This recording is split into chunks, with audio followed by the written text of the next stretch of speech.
யோகிராம் சுரத்குமார் யோகிராம் சுரத்குமார் யோகிராம் சுரத்குமார். ஜெயகுரு ராயா. ஓம் ஸ்ரீராம ஜெய ராம ஜெய ஜெய ராமா. இன்று நம்முடன் இணைந்திருப்பவர் பல ஆண்டுகளாக ராமநாமம் ஜபத்தில் முழுமையாக தன்னை அர்ப்பணித்து வாழ்ந்து வரும் ராமநாம பக்தர், மதிப்பிற்குரிய சாது ரங்கராஜன் ஐயா அவர்கள். ஐயா, உங்களை எங்கள் நிகழ்ச்சியில் அன்புடன் வரவேற்கிறோம். தாங்கள் எங்களை ஆசீர்வதித்து மேன்மேலும் எங்களுக்கு ஆன்மீகத்தை இன்னும் அளிக்க வேண்டும் என்று வேண்டிக் கொள்கிறேன். நன்றி.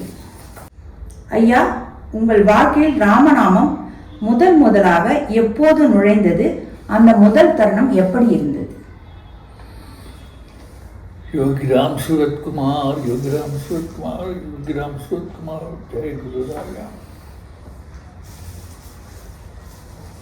என்னுடைய வாழ்க்கையில் ராமநாமம் தொடங்கினது எங்கள் தகப்பனாருடைய காலத்தில் இருந்து. என்னுடைய தகப்பனார் தியாக பிரம்மத்துடைய பெரிய பக்தர். அங்கே இருக்கக்கூடிய இந்த தியாகராஜர் படத்தை வீட்டில் பூஜை அறையில் அவர் அதைத்தான் வச்சு உபாசனை பண்ணினார். முக்கியமாக அதுக்கு தான் ஏகாதசி அன்னைக்கு அந்த படத்தை வச்சு அதுக்கு முன்னாடி உட்காந்து ராமநாம ஜபம் ஜபிச்சு அவர் தியாகராஜருடைய கீர்த்தனங்கள் எல்லாம் பாடுவார். அப்புறம் ராமநாம ஜபம் பண்ணுவார். விஷ்ணு சகஸ்ரநாமம் டெய்லி பண்ணுவார் சாயந்தரம் ஆயிடுச்சுன்னா. அதனால் ஸ்ரீராம ராமீதி ரமீராமி மனோரமி சஹசிரநாம தத்துல்யம் ராமநாமபரான் என்று விஷ்ணு சகஸ்ரநாமத்தில் சொல்லியிருக்கிறது. சின்ன பையனாக இருக்கிற காலத்திலேயே எனக்கு அறிவூட்டிட்டவர் என்னுடைய தகப்பனார். அதனால் ராமநாமம் சொல்கிறது அந்த காலத்திலேயே ஆரம்பிச்சிருச்சு. படிக்கிற காலத்துலேயும் ஸ்கூலில் படிக்கிற காலத்துலேயும் எல்லாம் ஆரம்பிச்சிருச்சு. ராமநாம இயக்கம் அப்படிங்கிறது நான் யோகி ராம் சுரத்குமாரோட தொடர்புக்கு வந்ததுக்கு பிறகு தான் கன்னியாகுமரி மாயம்மா, அங்கே படம் இருக்குது, இந்த மாயம்மா படம் இருக்குங்க. கன்னியாகுமரி மாயம்மா தான் என்னை ராமசுரத்குமாருக்கு அறிமுகப்படுத்தினது. நான் விவேகானந்தா ராக் மெமோரியலினுடைய பணியில் தீவிரமாக ஈடுபட்டிருந்தேன். ஏக்கநாத் ரானடேன்னு விவேகானந்தா ராக் மெமோரியல் ஸ்தாபித்தவர் அவர். அதனால் அந்த விவேகானந்தா பாறை பணிக்காக அடிக்கடி கன்னியாகுமரி போவேன். அங்கே போகும்போது கடற்கரையில் இந்த அம்மா கன்னியாகுமரி மாயம்மாவை பார்க்குறதுக்கான வாய்ப்பு கிடைச்சது. அப்போ எனக்கு லங்கில் கேன்சர் இன்ஃபெக்ஷன் ஆட்டமாக அதில் வந்தது. அப்போ ராமகிருஷ்ணா மிஷனில் ஒரு சுவாமிஜி அங்கே ராமகிருஷ்ணா மிஷன் ஹாஸ்பிட்டலில் அவர் அங்கே என்னை அறிமுகப்படுத்தி ராமகிருஷ்ணா மிஷன் ஹாஸ்பிட்டலில் மெடிக்கல் செக்கப்பெல்லாம் முடித்து சில மருந்தெல்லாம் கொடுத்தாங்க. அந்த மருந்தெல்லாம் ஒரு பையில் போட்டுட்டு கன்னியாகுமரி கடற்கரைக்கு வந்து அம்மாவை பார்க்க.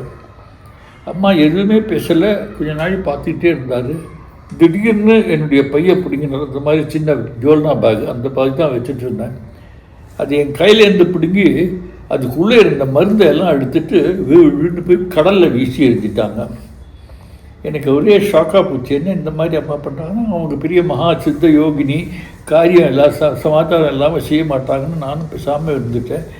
அப்புறம் நான் உடனே மெட்ராஸுக்கு ரிட்டர்ன் ஆகி சுவாமி கோலோகானந்தான்னு அவர் தான் இந்த மாதிரி எனக்கு ட்ரீட்மெண்ட்டுக்கு ஏற்பாடு பண்ணினவர். கோலோகானந்தாவுக்கு ஃபோன் பண்ணி இந்த மாதிரி கன்னியாகுமரி மாயம்மா அந்த மருந்தெல்லாம் எடுத்து கடலில் வீசிட்டாங்க, இது என்ன விளையாட்டுன்னு எனக்கு தெரியல, ஆகையினால இப்போதைக்கு நான் எந்த ட்ரீட்மெண்ட்டும் எடுக்க போகிறதில்ல, அம்மாக்கிட்ட விட்டுறேன். அதோடு சரி, அங்கே வந்து இந்த மாயம்மாவை பேரை சொல்லிட்டு வீட்டில் ஹோமம் பண்ணுவேன். டெய்லி திரையம்பக ஹோமம் பண்ணேன். அப்புறம் மறுபடி கொஞ்ச நாள் கழித்து திருவண்ணாமலை இதுக்கு கன்னியாகுமரிக்கு போனேன். போகிற போது அம்மாவினுடைய அறையில் ஒரு சின்ன குடிசை ஆட்டமாக அதில் தான் அவங்க அம்மா உட்காண்டிருப்பாங்க. கடற்கரை பக்கத்தில் ஒரு சின்ன குடிசை, ஓலை குடிசை போட்டு அதில் தான் உட்காண்டிருப்பாங்க. அதில் தான் நான் அங்கே போய் தங்குவேன். அங்கே தான் படுத்து தூங்கியிருக்கேன். திடீர்னு ஒரு நாளைக்கு காலையில் தமிழ் பேப்பர் ஒன்று, அது தினமல்லரா தினத்தந்தியா எதோ தெரியல, ஒரு பேப்பர் ஒன்று. அந்த பேப்பர் அம்மாவுடைய கட்டிலுக்கு பக்கத்தில் கிடந்து எடுத்து பார்த்தேன். பார்த்தபோது அதில் ஒரு படம், தாடி கீடி வச்சுட்டு ஒரு சுவாமியாருடைய படம். அம்மாவை கவனிச்சுட்டு இருந்தவர் ராஜேந்திரன் அட்டெண்டர். அவர்கிட்ட கேட்டேன், யார் இந்த சாமியார் படம், எதுக்காக இங்கே வந்திருக்குன்னு. அப்போ அவர் சொன்னார், இல்லை இங்கே ராஜமாணிக்க நாடார்னு அம்மாவுடைய டிவோட்டி ஒருத்தர் வருவார், அவர் அடிக்கடி அங்கே திருவண்ணாமலையில் போய் இந்த விசிறி சுவாமின்ட்டு இந்த சாமியை மீட் பண்ணுவார். அந்த விசிறி சுவாமியாரை பற்றி அவருடைய பிறந்தநாள் அன்றைக்கி அவர் இந்த பத்திரிகையில் அட்வர்டைஸ்மெண்ட் போட்டார். அவருடைய படத்தை போட்டு விசிறியார சுவாமியாருக்கு வாழ்த்துன்னு சொல்லி போட்டார். அதை அம்மா கிட்ட அனுப்பிச்சிருக்காரு. அம்மா இங்கே வச்சுருக்காங்க. அம்மா பார்த்துட்டே இருந்தாங்க. அப்புறம் அந்த பேப்பரை எங்கிட்டேருந்து வாங்கினாங்க. வாங்கி ஒரு நிமிஷம் பார்த்துட்டு ஜா தேக் ஜாத்தினா போய் பாருன்ட்டு. நான் உடனே ராஜேந்திரன்ட்ட கேட்டேன், இவர் எங்கே பார்க்குறது, எங்கே இருப்பார்? இல்லை, திருவண்ணாமலையில் போனால் தெரியும், விசிறி சுவாமின்னு சொன்னால் அவர் எல்லாருக்கும் தெரிஞ்சவர். சரின்ட்டு நான் திருவண்ணாமலையில் வந்தேன். நான் ஆர்எஸ்எஸ் இயக்கத்தில் சம்பந்தப்பட்டவன். அதனால் அங்கே திருவண்ணாமலையில் இருக்கக்கூடிய ஆர்எஸ்எஸ் செக்ரட்டரி காரியவாக ராஜேந்திரன்ட்டு அவர்கிட்ட கேட்டேன், இங்கே யோகி ராம்சூரத்குமார்னு ஒரு சாமிஜி இங்கே இருக்காரான்னு கேட்டேன். அவர் சொன்னார், இங்கே எத்தனையோ வடநாட்டு சாமிகள் இருக்காங்க, ஆனால் நீங்கள் யாரை கேட்குறீங்கன்னு எனக்கு புரியலை. நான் சொன்னேன், இல்லை, கையில் விசிறி குட்டாங்குச்சி வச்சுட்டு அவருடைய படம் பார்த்தேன். அது விசிறி சுவாமி. அவர் இங்கே பக்கத்தில் தான் சன்னதி தெருவில் இருக்கார். இன்னும் சொல்லி என்னை அங்கே சன்னதி தெருவுக்கு கூப்பிட்டுட்டு போனார். சுவாமிக்கிட்ட போனேன். சுவாமி எங்கள் 2 பேரையும் உள்ளே கூப்பிட்டாரு. அவர் இந்த ராஜேந்திரன் என்னை அறிமுகப்படுத்தினார். ஒரு ப்ரொஃபஸர் ரங்கராஜன். அப்போ நான் ப்ரொஃபஸராக இருந்தேன். ப்ரொஃபஸர் ரங்கராஜன் விவேகானந்த கேந்திராவில் எல்லாம் இருக்கார். உங்களை பார்க்கணுன்ட்டு விரும்பினார். அதனால கூப்பிட்டு வந்திருக்கேன். என்னுடைய பேர் ராஜேந்திரன். நான் இங்கே ஆர்எஸ்எஸ் காரியவாக இருக்கேன். சுவாமிஜி 2 பேரையும் மாற்றி ஒரு 10 நிமிஷம் பார்த்துட்டே இருந்தார். ஒன்றுமே பேசலை. Mister Rajendran, leave this professor here, I have to speak to him, you can go now அப்படின்ட்டாரு. அவர் ராஜேந்திரனுக்கு ஒன்றுமே புரியல, ஷாக் ஆகிடுச்சு. சரி சாமின்னு சொல்லி நமஸ்காரம் பண்ணிவிட்டு அவர் அங்கேருந்து போயிட்டார். நான் ராஜேந்திரன் அனுப்பிச்சு, நீங்கள் போங்க, நான் அப்புறம் வந்து பார்க்குறேன்னு அவரையும் அனுப்பிச்சிட்டேன். அப்புறம் என்னை உள்ளே அழைச்சிட்டு போனார். அவருடைய சுவாமியினுடைய அறையில் எல்லாம் சிகரெட் பட்டு, சிகரெட் பேக்கெட்டு, அது இது குப்பை நிறைய நியூஸ் பேப்பர் எல்லாம் கண்ணாபின்னான்னு கிடந்தது. என்னடா பெரிய யோகிங்கிறார, இங்கே வந்து பார்த்தா ஒரே குப்பை கூளம் ஆட்டமாக இருக்குது அவருடைய ரூமன். அதுக்கு நடுவில் ஒரு பாய் ஒன்று, ரொம்ப கிழிஞ்சு பழைய பாய். அந்த பாயை எடுத்து போட்டு அதில் உட்கார சொன்னார். சரின்ட்டு நான் அதில் உட்காண்டேன். சுவாமிஜி எதிர்த்தாப்புல வந்து உட்காந்துட்டார், கையில் விசிறி கொட்டாங்குச்சி வச்சுட்டு. ஒரு 5 நிமிஷம் பார்த்துட்டு, professor, what made you come here அப்படின்னு இங்கிலீஷில் கேட்டார். நான் சொன்னேன், நான் கன்னியாகுமரி மாயம்மா அவனுடைய டிவோட்டி. அந்த அம்மாவை பார்த்தேன், அந்த அம்மா தான் உங்களை பார்க்க சொல்லி. பகவான் சிரித்தார். Yes, she did the right thing. அவள் சரியாக தான் பண்ணியிருக்கா. நீ மெடிசின் எல்லாம் சாப்பிட வேண்டிய அவசியம் இல்லை.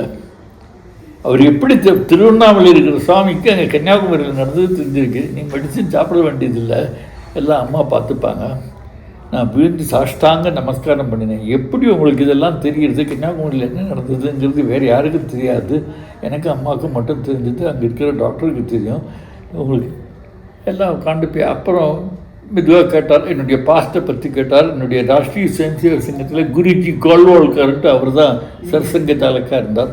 அவரோடு நான் நெருங்கி பழகியிருக்கேன். அங்கே கேந்திர காரியாலயத்திலேயே, ஆர்எஸ்எஸ் காரியாலயத்திலேயே நான் இருந்தவரோடு இருந்திருக்கேன். அதையெல்லாம் பற்றி விசாரித்தார்.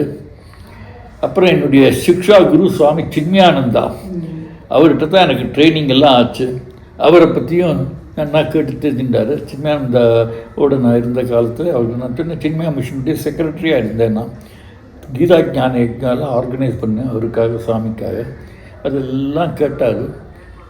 எல்லாம் கேட்டு முடிச்சதுக்கப்புறம் ரொம்ப சந்தோஷப்பட்டு அப்புறம் சரின்னு சொல்லி நவ் யூ கேன் கோ அப்படின்னு சொல்லி விட போனார். அப்போ நான் கேட்டேன், பகவான் உங்ககிட்ட எனக்கு இனிஷியேஷன் வேணும் அப்படின்னு.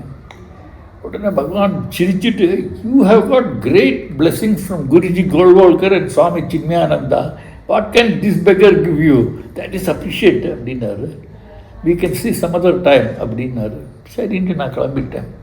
அதுக்கப்புறம் அங்கேருந்து வந்துட்டேன். அதுக்கப்புறம் 1-2 தடவை நான் திருவண்ணாமலை போகும்போது போய் சுவாமியை தரிசனம் பண்ணிட்டு வருவேன். 1988 ஏப்ரல் 28 அன்றைக்கி பப்பா ராமதாஸ் ஜெயந்தி. திருவண்ணாமலையில் ஆலமர குகைன்னு இருக்குது. அந்த ஆலமர குகையில் பப்பா ராமதாஸ் உட்காந்து தபசெல்லாம் பண்ணினார். அங்கே அந்த குகையில் ராமதாஸ் கேவில் வந்து ராமதாஸுடைய ஜெயந்தி செலிப்ரேட் பண்ணுறாங்க. யோகியினுடைய குருஜி அங்கே ஆர்எஸ்எஸ்னுடைய காரியவாக ஒருத்தர் சுந்தர்ராமன் ஒருத்தர் இருந்தார். ஆர்எஸ்எஸ் பிரச்சாரக்காக இருந்து அவர் பின்னாடி சன்னியாசம் வாங்கிட்டு சுவாமி சுந்தர்ராமனாக மாறி அங்கே திருவண்ணாமலையிலேயே இது ஆலமர குகை பக்கத்தில் அங்கேயே தங்கியிருந்தார். அவர் என்னை இன்வைட் பண்ணினார், நீங்கள் வந்து பேசணுன்ட்டு. சரின்ட்டு அதுக்காக போனபோது யோகி ராம் சூரத்குமாரை மீட் பண்ணினேன். போய் அடுத்த நாள் 27ஆம் தேதி அன்றைக்கி யோகி ராம் சூரத்குமாரை மீட் பண்ணினேன். சொன்னேன், இந்த மாதிரி நாளைக்கு காலையில் ஆலமர குகையில் பப்பா ராமதாசுடைய ஜெயந்தி நடக்கிறது, அதுக்காக வந்து என்னுடைய பையனும் சன் விவேகானந்தன் அவனும் என்னோட வந்திருந்தான். அவனையும் பார்த்தாரு. நாங்கள் அங்கே தங்க போகிறோம், நைட்டு தங்க போகிறோம், நாளைக்கு காலையில் அந்த ப்ரோக்ராம் முடிச்சுட்டு வந்து உங்களை பார்க்குறேன் அப்படின்னு. Okay, we can see tomorrow அப்படின்னு சொல்லிட்டாரு. சொல்லி ப்ளஸ் பண்ணி அனுப்பிச்சிட்டாரு. நாங்கள் 2 பேரும் ஆலமர குகையில் வந்தோம், அங்கே நைட்டு தங்கினோம். அடுத்த நாள் காலையில் ப்ரோக்ராமுக்கு ஏற்பாடெல்லாம் நடந்துகிட்டு இருந்தது. டிவோட்டிஸ் எல்லாம் வர ஆரம்பிச்சுட்டாங்க, நிறையா பேர் வர ஆரம்பிச்சுட்டாங்க. நானும் குளித்து இதெல்லாம் பண்ணிவிட்டு ஜபம் சஞ்சாவனம் எல்லாம் முடிச்சுட்டு வந்தேன். அவர் எல்லா ஏற்பாடும் பண்ணினார். திடுதிப்புன்னு ஒரு கிறிஸ்டின் ஒரு ஐரிஷ் லேடி அங்கே இருக்கிறவ, அவளோட சுவாமி அங்கே மேலே மலை ஏறி வந்திருக்காரு. அந்த லேடிக்கிட்ட சாது Rangaraja is going to address Papa Ramadoss Jayanthi, therefore this beggar came to hear him அப்படின்னு சொன்னாங்க. எனக்கு ஒரே ஷாக்காக போச்சு. அதுக்காக இங்கேருந்து மலை ஏறி வந்திருக்கார் அவர் சாமிஜி. சரின்ட்டு அவரை கூட்டிகிட்டு போய் உட்கார வச்சேன். அப்புறம் மீட்டிங்காக டயஸில் நான் உட்காந்தேன். அவர் டயஸுக்கு வர சொன்னேன். நான் டயஸுக்கு வர மாட்டேன், நான் முன்னாடியே ஆடியன்ஸோடு உட்காந்துக்கிறேன்னு அவர் கீழே உட்காந்துட்டார். நான் டயஸில் போய் உட்காந்தேன். அவர் சுந்தரராமன் சுவாமி எங்களெல்லாம் வரவேற்பு உரையெல்லாம் நிகழ்த்தினார். திடீர்னு பகவான் ஏந்திரிச்சிட்டு Rangaraja, there are other speakers here, டிசின்ட்டார். ஆமாம், வேறு பப்பா ராமதாஸை பற்றி பேசுறதுக்காக பல பேர் வந்திருக்காங்கன்னு. Let them all speak first, you come with me, I have got a small work அப்படின்னு சொல்லி என்னை கீழே வர சொன்னார். எனக்கு என்ன பண்ணுறது தெரியல. நான் சுந்தரராமன் சுவாமிகிட்ட நீங்கள் மீட்டிங்கை நடத்துங்க, நான் பகவானோட போயிட்டு வரேன்னு என்னை அப்படியே அழைச்சிட்டு ஆலமர குகைக்குள்ளே அழைச்சிட்டு போயிட்டார். அந்த கேவுக்குள்ளே உட்காந்துட்டார். என் பையனை வெளியில் வெயிட் பண்ண சொல்லிவிட்டு என்னை மட்டும் உள்ளே கூட்டிகிட்டு போயிட்டு அந்த குகையில் பார்த்தா பப்பா ராமதாஸ் படம் வச்சுருக்கு. சின்ன குகை அது. பகவான் அந்த மேடையில் உட்காந்துட்டு, Papa Ramadas sat here and he meditated for several days. This is the place consecrated by Papa Ramadas. Today I have brought you here. I am going to initiate you into Ramanam. ஒரு பெரிய shock எதிர்பார்க்காத ஒரு சம்பவம். நான் விழுந்து நமஸ்காரம் பண்ணினேன். உடனே பகவான் பக்கத்தில் வர சொன்னார், பக்கத்தில் உட்கார சொன்னார். உட்காந்து என்னுடைய காதில் ஓம் ஸ்ரீராம் ஜெயராம் ஜெய ஜெயராம் அப்படின்னு சொல்லி ரிப்பீட் பண்ண சொன்னார். நானும் ரிப்பீட் பண்ணினேன். அந்த மாதிரி 3 தடவை என்னுடைய காதில் ஸ்ரீராம் ஜெயராம் ஜெய ஜெயராம்னு சொல்லிவிட்டு 3 தடவை ரிப்பீட் பண்ண சொல்லிவிட்டு, நவ் யூ ஆர் இனிஷியேட்டட் அப்படின்ட்டார். நான் சொன்னேன், பகவான், ஐ don't want to indulge in any worldly activities anymore. I want to dedicate my life for religion and spirituality. You have become a sadhu. From today onwards you are sadhu அப்படின்ட்டார் அவர். அதனால தான் எனக்கு சாதுன்னு. அது நான் என்ன பண்ணினேன், ரொம்ப சந்தோஷம் எனக்கு அது சாது. இனிமேல் I don't want to be a person. No you are Sadhu professor V Rangarajan அப்படின்ட்டார். அது யூ ஷுட் நாட் சேஞ்ச் அப்படின்ட்டார். அதாவது சாது வேணும், ப்ரொஃபஸரும் வேணும். எங்கள் அப்பா பேர் அப்பா என்ன பேர் வச்சது, அதனால் அதையும் வச்சு you will be Sadhu professor V Rangarajan, you can go. அப்புறம் விவேக கூப்பிட்டார் உள்ள. கூப்பிட்டு, I have some work for your father. When the time comes I will call him. Today you can take him home. We will go to the programme. After the programme you can take him home. அப்புறம் நேராக மேடைக்கு வந்தேன். மேடையில் நான் உட்காந்து, பகவான் முன்னாடி ஆடியன்ஸில் உட்காண்டார். அந்த நேரத்தில் எல்லாருக்கும் அனௌன்ஸ் பண்ணினேன், இன்றைக்கி நான் எதிர்பார்க்காத ஒரு சம்பவம் நடந்தது. பகவான் என்னை குகைக்கு அழைச்சிட்டு போய் இனிஷியேஷன் கொடுத்து என்னை சாதுவாக மாற்றியிருக்காரு. நான் இங்கே வரும்போது ப்ரொஃபஸராக வந்தேன், இப்போ பகவான் என்னை சாதுவாக மாற்றியிருக்காரு. அவருடைய பிளெஸ்ஸிங்ஸோடு இனிமேல் இந்த ராமநாம பிரச்சாரம் செய்யணும்னு சொல்லியிருக்காரு. சரின்ட்டு எல்லா ப்ரோக்ராம் எல்லாம் முடிஞ்சு திரும்பி வந்துட்டேன். அப்புறம் மாதாஜி கிருஷ்ணாபாய் ஒரு 5-6 மாதத்துக்குள்ளே மாதாஜி கிருஷ்ணாபாய் மகாசமாதி ஆனாங்க. பப்பா ராமதாஸ் ஆசிரமத்தில் தெரியும். மாதாஜி இருக்காங்க. அவங்க மகாசமாதி ஆனபோது பகவான்கிட்டேருந்து எனக்கு அழைப்பு வந்தது. கிறிஸ்டிக்கிட்ட சொல்லி சாதுவை வர சொல்லி இருந்தது. நான் போனேன். என்னன்னு கேட்டேன். Mataji has attained mahasamadhi. She started the world Ramana movement. இப்போ ஆனந்த ஆசிரமத்தில் ராமனா மூமெண்ட்டுன்னு ஆரம்பித்தாங்க.